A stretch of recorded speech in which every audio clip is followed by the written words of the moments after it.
speed. Having learned how to measure time and distance, you can calculate the speed of an object. Let us find the speed of a ball moving along the ground. अब हम इसके अंदर speed को major करेंगे. Activity 9.3 को देखते हैं. Draw a straight line. एक स्ट्रेट लाइन खींचनी है आपने on the ground with chalk powder or a lime and ask one of your friends to stand 1 to 2 meter away from the it.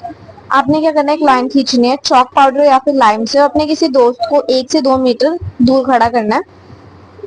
Late your friend gently roll a ball along the ground in a direction perpendicular to the line. और वहां पे उस direction में, जिस direction में आपने line खींची है उसके परपेंडिकुलर बॉल को जो है रोल करना है. नोट करना है टाइम को at the moment the ball cross the line and also when it come to rest. यानी जब वो मूवमेंट कर रही होती है और जब वो रुक जाती है, रेस्ट पे आ जाती है, उस चीज को जो आपने नोट करना है. How much time does the ball take to come to rest. तो कितना टाइम बॉल ने लिया रुकने के लिए. ये देखिए इस तरह से एक्टिविटी हुई है. फिर हम measure the distance between the point. Measure करना है डिस्टेंस पॉइंट के बीच में जो बॉल अक्रॉस करती है लाइन से और पॉइंट पे जहाँ पे वो रुकती है.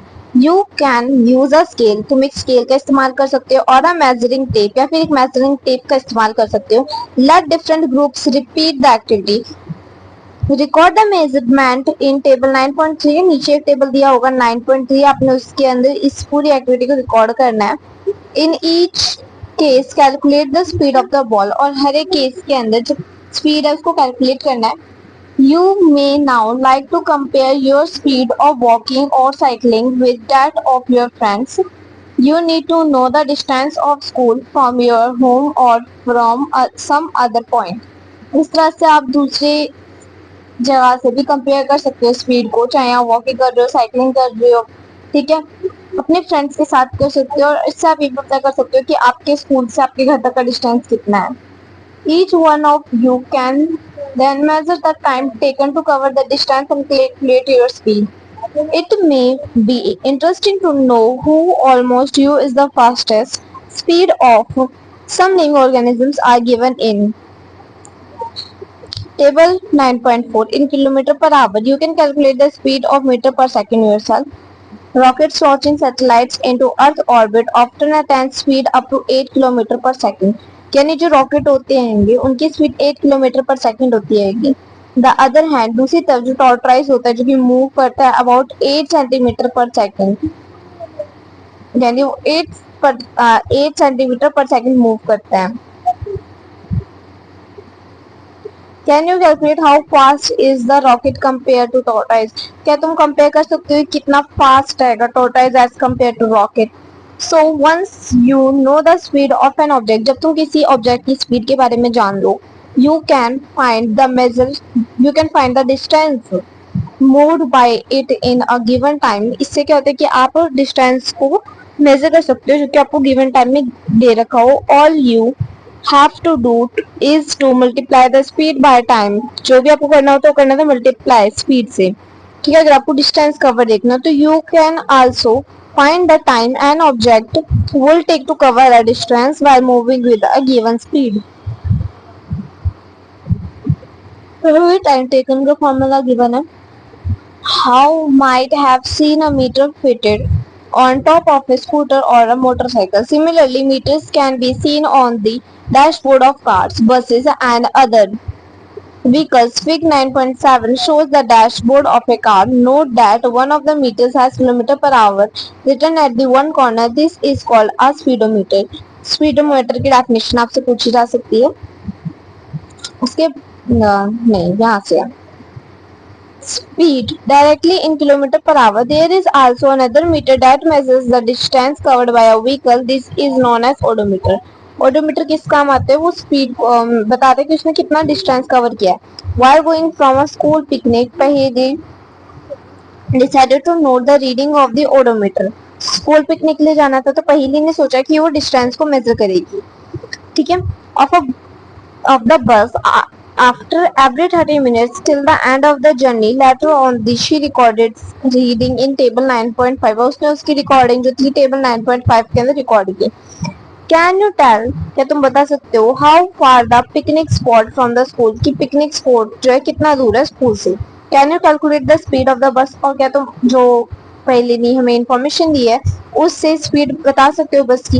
लुकिंग एट द टेबल, बूझो आज पहेली whether she can tell how far they will have traveled till 9:45 a.m. Paheli had no answer to this question. They went to the teacher. She told them that one way to solve this problem is to plot a distance time graph. Let us find out how such a graph is plotted. अब हम पढ़ेंगे distance time graph.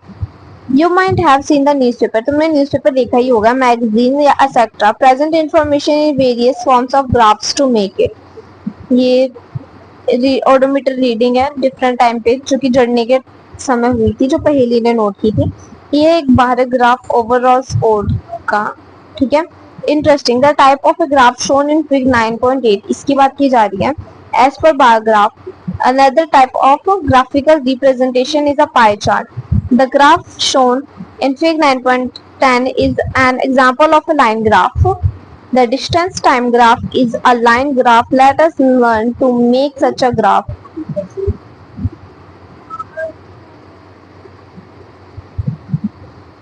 Take a sheet of a graph paper, आपने क्या करना है, sheet लेनी है graph paper की, ड्रॉ करना है टू लाइंस को perpendicular to each other on it and show करना है फिग 9.11।